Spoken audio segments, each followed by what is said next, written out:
한 주간 싱가포르 뉴스 전달해 드리겠습니다. 마리나베이 샌즈에 애플 3호점이 생길 건데요. 무리에 둥둥 뜬 매장이 될 거라고 해요. 물론 다른 쇼핑몰에서도 애플을 살 수 있는데요. AS도 되고 다른 서비스도 되는 그런 애플 매장은 현재 지금 2군데밖에 없거든요. 오차드에 하나 있고 그리고 주얼창에 하나가 있어요. 근데 3호점이 이제 마리나베이 샌즈에 생기는 거예요. 이 애플 매장이 개장을 하고 밤에 조명을 켜면은 여기가 또 사진 스팟으로 유명해질 것 같습니다.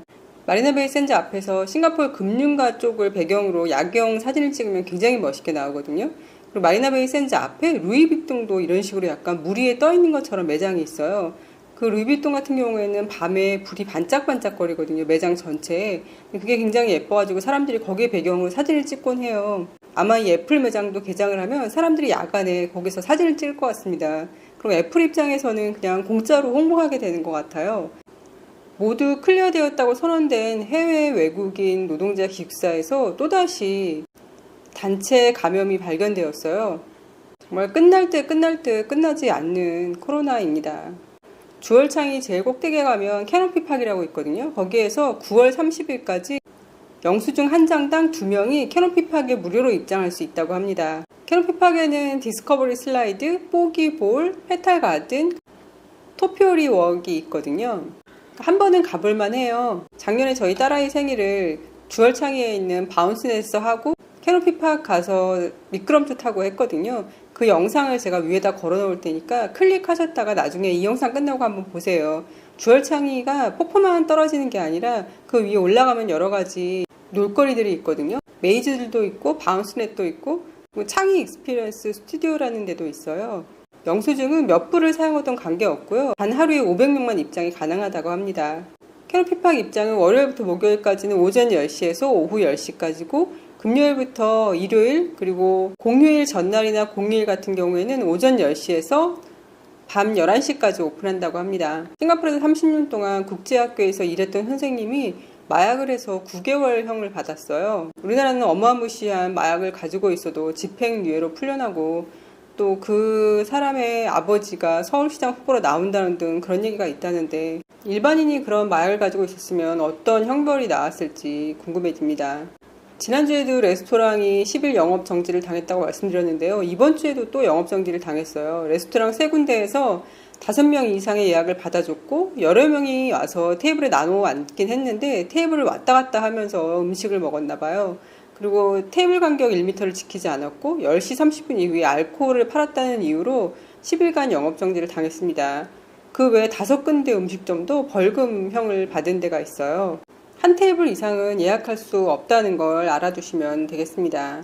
코로나 바이러스로 전 세계에서 일자리를 잃는 사람들이 굉장히 많은데요. 싱가포르도 마찬가지거든요.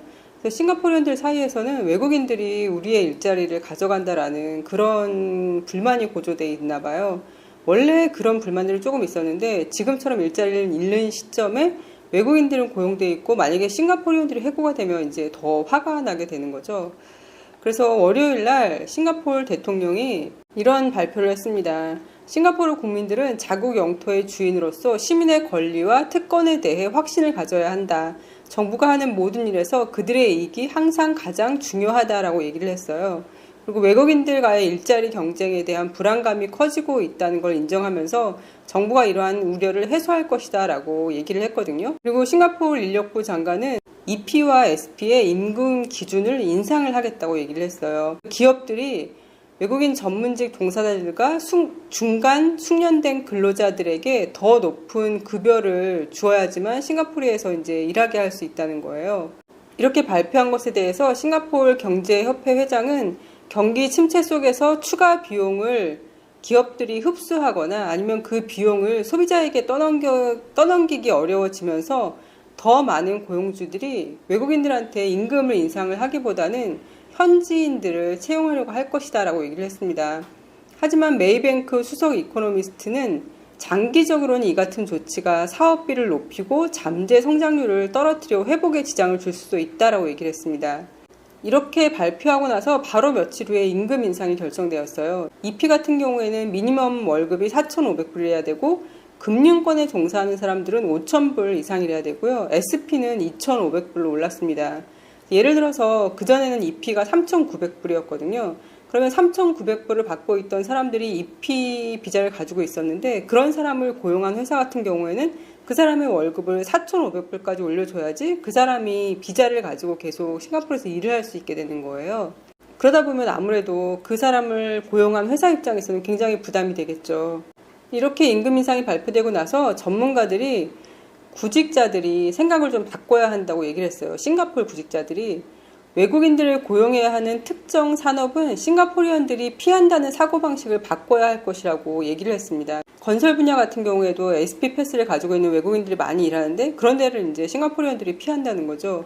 SP 홀더를 주로 고용하는 제조업체 전무이사는 이렇게 얘기를 했대요. 근본적인 원인은 정말로 싱가포르 사람들이 그러한 직업을 갖기를 원하는지의 문제다라고 얘기를 하면서 최근에 광고를 하고 싱가포리언들을 몇몇을 이제 인터뷰를 했대요. 하지만 그 회사가 서쪽에 위치한 제조업체라는 걸 알고 싱가포리언들은 다 그 회사에 취직하기를 꺼렸다는 거예요.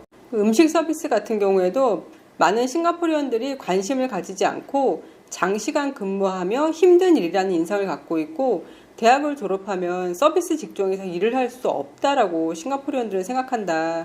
이런 음식 서비스나 제조업체나 건설업체에 계시는 분들은 이런 조치가 굉장히 당황스러운 거예요. 왜냐하면 싱가포리언들을 뽑고 싶어도 싱가포리언들이 안 오려고 하고 그러면 지금 현재 있는 SP 홀더들을 계속 유지하려면 월급을 올려줘야 되는 거예요.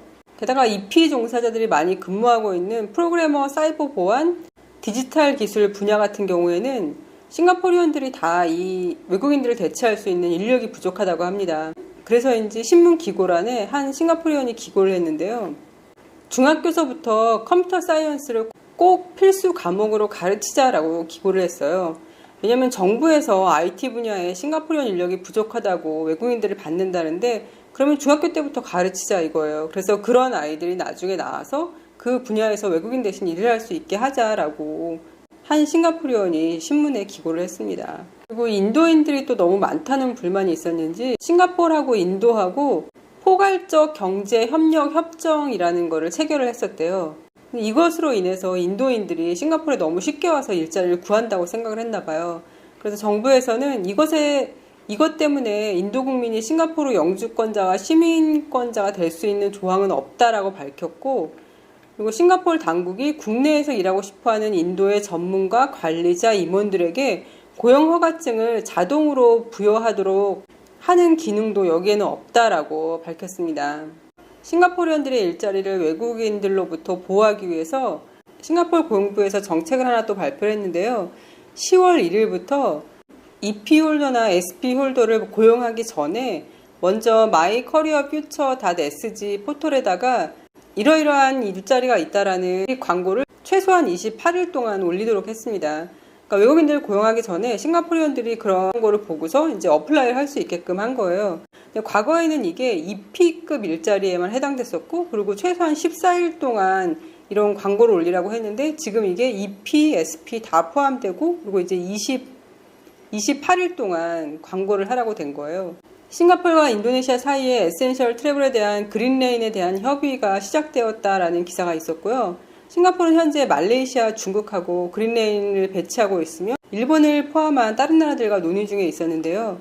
인도네시아 같은 경우에는 중국, 한국, 아랍에미리트와 그린레인을 시행하고 있다고 합니다.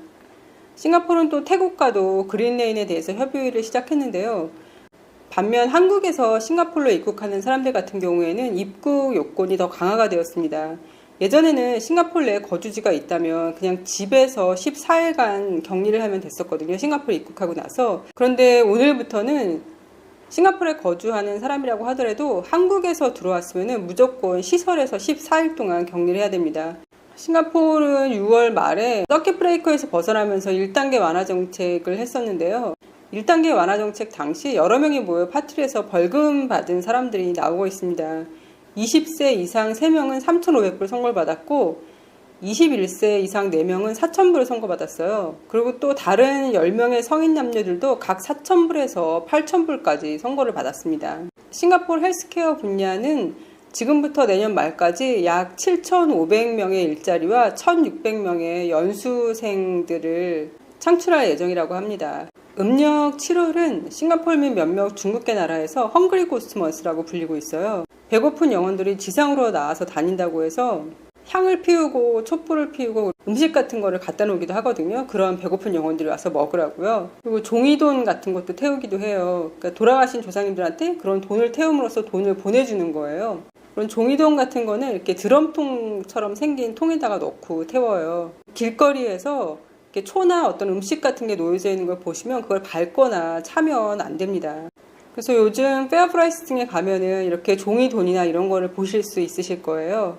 차이나타운에 가면 이런 걸 전문적으로 파는 가게가 있거든요. 거기 가면 없는 게 없어요. 종이로 만든 차도 있고, 종이로 만든 돈뿐만 아니라 종이로 만든 종이로 만든 골드바도 있고, 종이로 만든 핸드폰, 종이로 만든 화장품, 별의별 게 다 있거든요. 제가 차이나타운 소개한 영상에서 이 가게를 소개했었어요. 그 영상 또 위에 걸어 놓을 테니까 클릭하셨다가 나중에 이 영상 끝나고 보시면 되겠습니다. 정말 재미있어요. 차이나타운 스토리요.